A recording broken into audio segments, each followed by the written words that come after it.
Economicast, una mirada a los hechos que serán noticia en materia económica. La semana pasada, el DANE completó la radiografía de la pobreza en Colombia de 2021 al entregar los resultados del índice de pobreza multidimensional y las cifras de pobreza monetaria y extrema. Los datos mostraron disminuciones en las tres mediciones.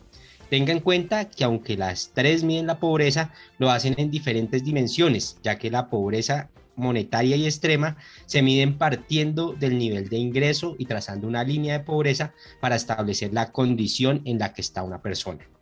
Por su parte, la pobreza multidimensional analiza varias variables como trabajo, educación, salud, es decir, las condiciones en las que vive un ciudadano más allá de sus ingresos. Soy Javier Acosta, periodista de Portafolio, quien junto con Laura Becerra, periodista de macroeconomía de Portafolio, analizaremos esta foto y entraremos a desglosar los puntos más sobresalientes de estas mediciones. Laura, bienvenida, ¿cómo está? Hola Javier, buen día, ¿qué tal todo? Muy bien, Laura. Entonces, empecemos a explicar esto que yo acabo de decir. ¿Cómo así que tenemos varias pobrezas y el DANE entrega varios datos? ¿Qué podemos rescatar de eso? ¿Cómo le explicamos a la gente qué es lo que sucede y cuál es la medición que hacen las autoridades estadísticas? Listo, Javier. Mira, efectivamente, como tú lo mencionas, la semana pasada el DANE nos actualizó los datos de pobreza en el país porque hasta hace un par de días solo teníamos los datos de 2020 y lo hizo a través de dos publicaciones. ¿Esto por qué?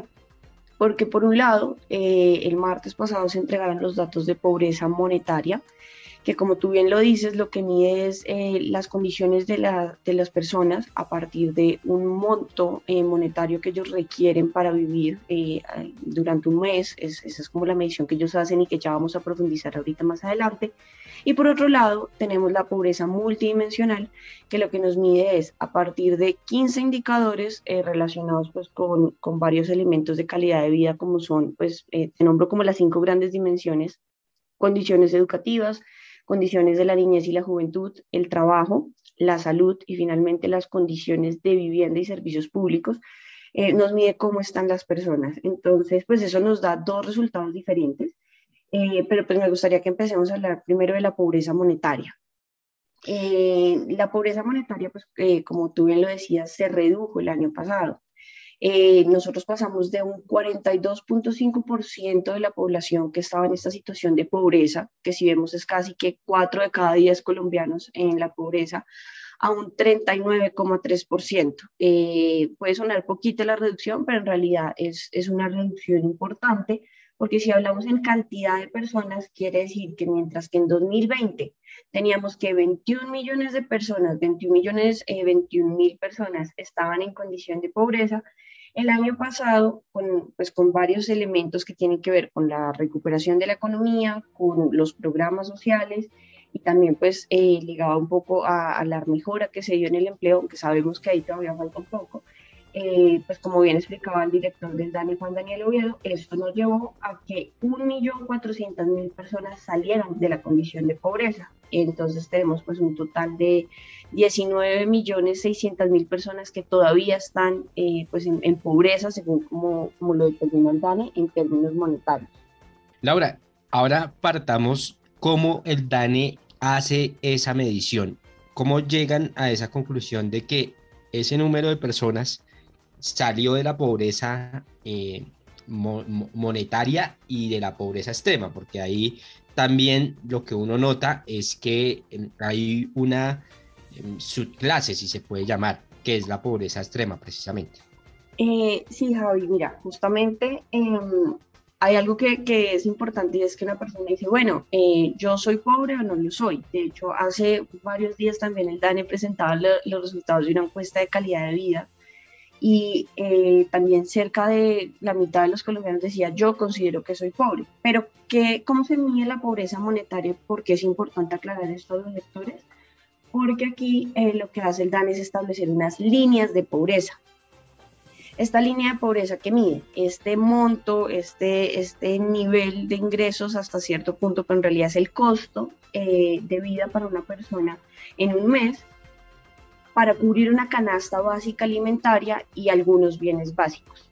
Esa línea de pobreza se determina pues también acorde a los costos de vida que tiene pues en el país o la región, y tiene en cuenta otros elementos como la inflación. Entonces, el año pasado, la línea de pobreza quedó en 354.031 pesos. ¿Eso qué quiere decir? Que bajo ese monto se determina si una persona es pobre o no.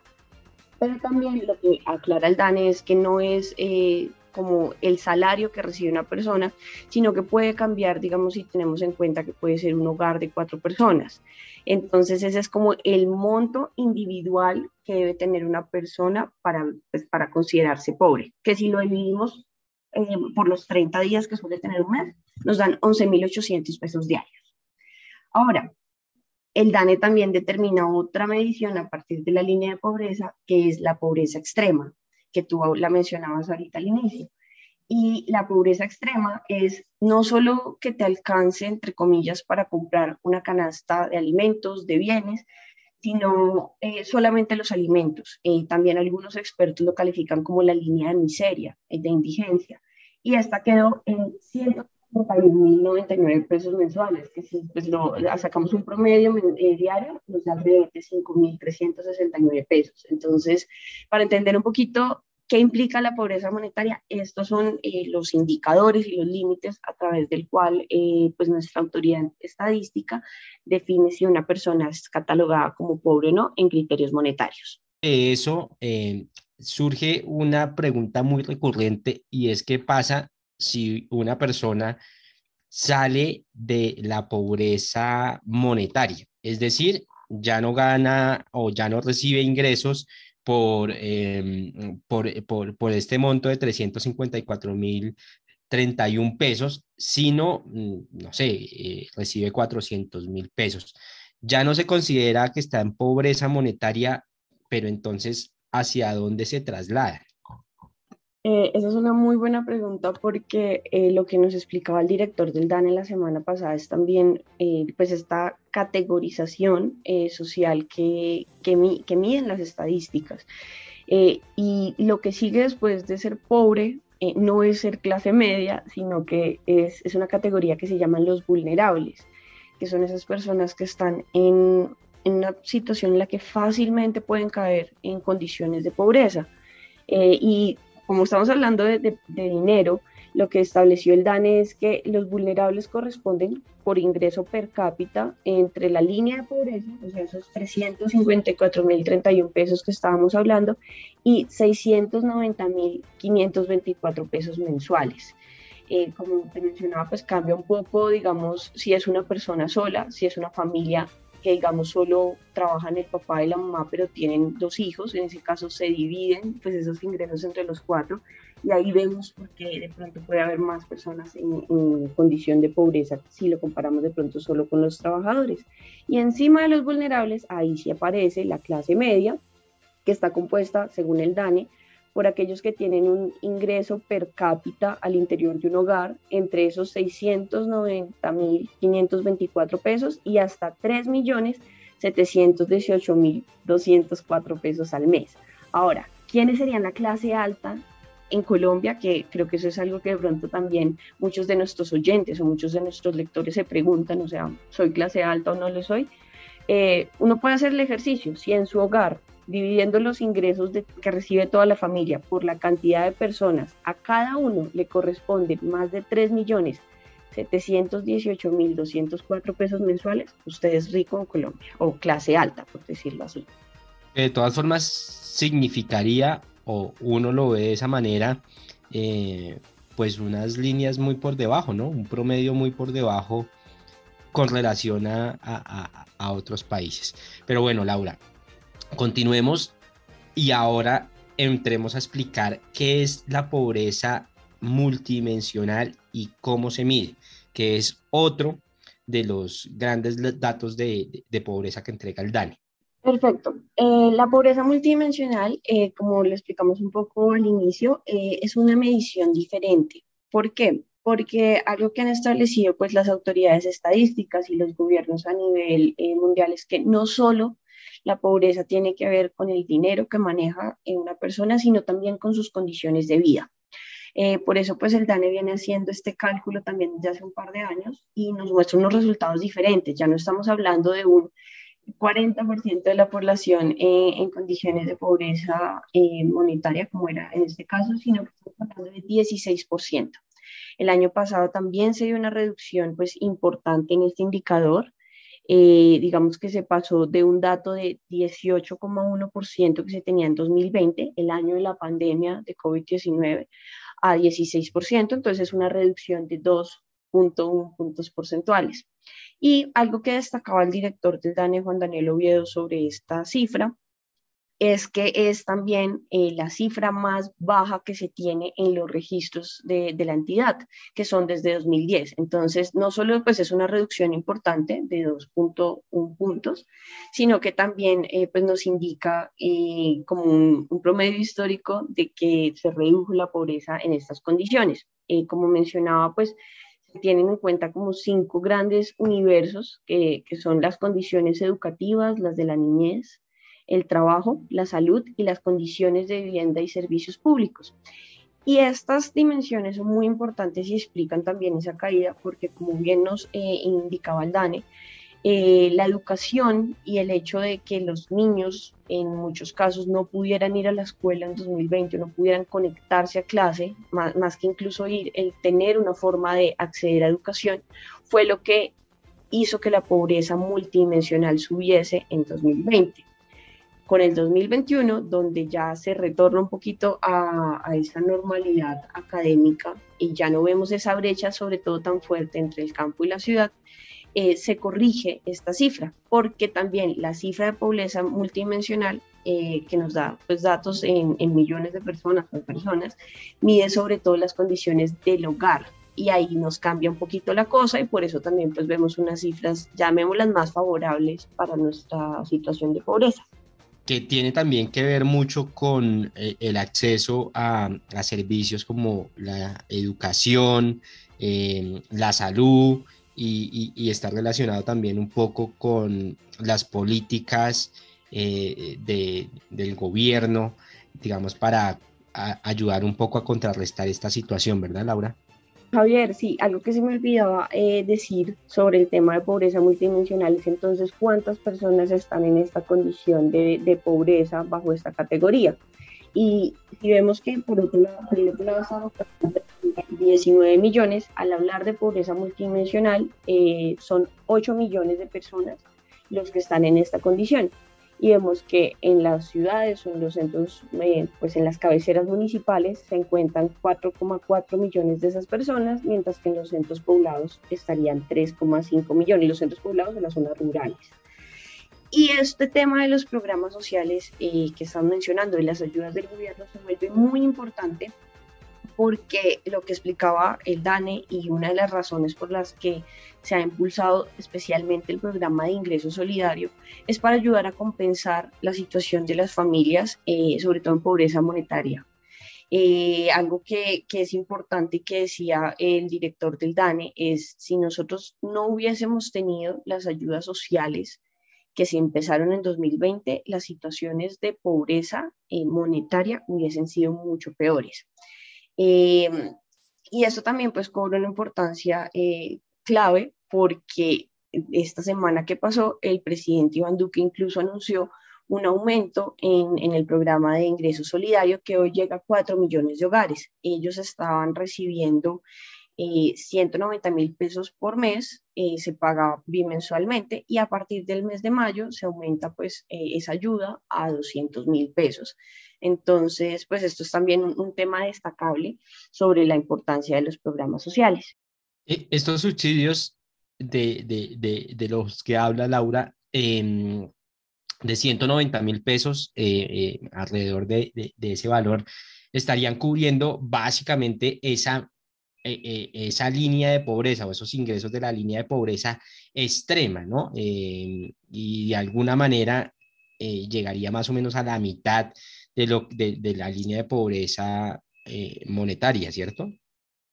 Sí, Javier, más o menos, pues, y tú mismo lo estás diciendo, esa es como la compensación que está haciendo el gobierno. Y si nosotros vemos los datos, y aquí hay un análisis muy interesante que hace el DANE, si por ejemplo en 2020 no se hubiesen tenido las ayudas sociales, en vez de tener una pobreza inmunitaria de 42,5% de la población, hubiese sido de 46,1% de la población.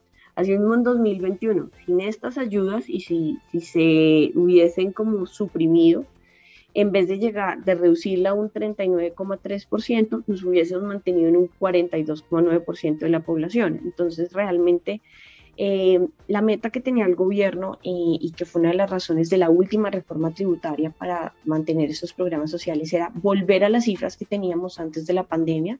Todavía no estamos ahí, pero es importante destacar que una recuperación de 1,4 millones de personas, 1.400.000 personas en un año, es algo importante para cualquier país. Entonces, pues hay que ver estas cifras, pero eso nos deja también pues la visión de igual seguimos teniendo 19 millones de personas con menos de 354.000 pesos mensuales. Laura, y digamos que frente a este panorama que está sucediendo, ¿qué está haciendo el gobierno y qué dicen los expertos en la materia que debería hacer este gobierno y el próximo que llegue para reducir aún más estas cifras de pobreza que, si bien han tenido disminuciones, aún siguen siendo un gran flagelo para los colombianos? Javier, esto es algo muy importante, sobre todo porque pues, nos encontramos en época electoral.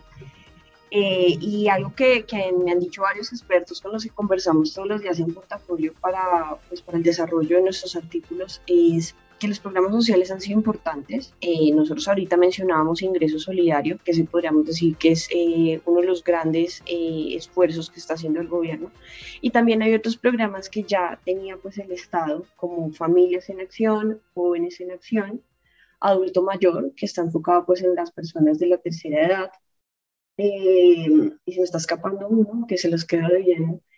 Y digamos que esas son como las grandes estrategias para compensar pues el tema de la pobreza. Hay que tener también presente que ahorita todo está más caro porque estamos viendo un fenómeno de inflación pues bastante fuerte, que en el último mes de marzo cerró en 8,53%. O sea, los precios se han subido eso en un año para las personas.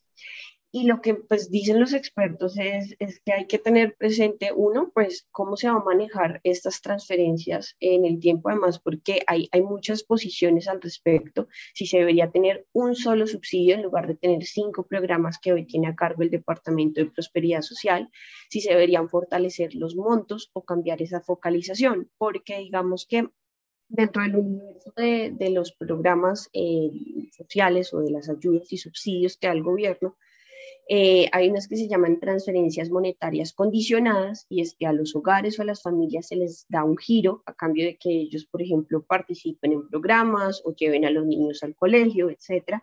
Y hay otras que son transferencias monetarias no condicionadas, donde se les hace pues solo este giro, teniendo presentes algunas condiciones de vida, valga la redundancia, pero no se les pide como un cumplimiento de otros compromisos. Entonces, los expertos pues dicen que hay un debate sobre cuál es la mejor forma de focalizar estas ayudas y también por cuánto tiempo se pueden mantener, porque no debemos olvidar que pues Colombia es un país que tiene un nivel de deuda que está en alrededor del 56% según las últimas cifras, pero que también incluso oscila, a veces acercándose al 57%, hemos tocado el 60% en los últimos 2 años, y esto pues pone unas presiones pues para el gobierno de turno, y digamos que esto ya le tocará a quien llegue a la Casa de Nariño el 7 de agosto. Y como bien lo mencionamos ahorita, pues está la situación de la inflación, que es algo que pone una presión adicional. Y por otro lado, otro de los temas en el que los expertos siguen enfatizando es la recuperación del empleo. Nosotros veíamos en la presentación que entregó el DANE que el mercado laboral fue un factor clave, pero todavía seguimos con una tasa de desempleo a 2 dígitos. Y si no se recuperan las condiciones de trabajo formal y de ingresos de las familias, pues vamos a seguir viendo que esta recuperación de la pobreza va a ser pues todavía lenta. Así es, Laura. Bueno, pues Laura, muchísimas gracias por haber compartido este espacio, por haber analizado este tema y haber explicado a los lectores cómo se mide, cuáles son los factores que tienen en cuenta las autoridades estadísticas para darnos el dato de pobreza, tanto multidimensional como monetaria. Y pues muchas gracias nuevamente por estar aquí y por siempre mantenernos tan informados. Gracias, Javier, por invitarme nuevamente a este espacio y pues esperemos que las cifras vayan mejorando. Así es. Bueno, y a los lectores y oyentes de Portafolio los invitamos a que continúen conectados con toda nuestra información en nuestro portal web www.portafolio.co. Hasta la próxima y muchas gracias. Economicast, un podcast de Portafolio para la casa editorial El Tiempo.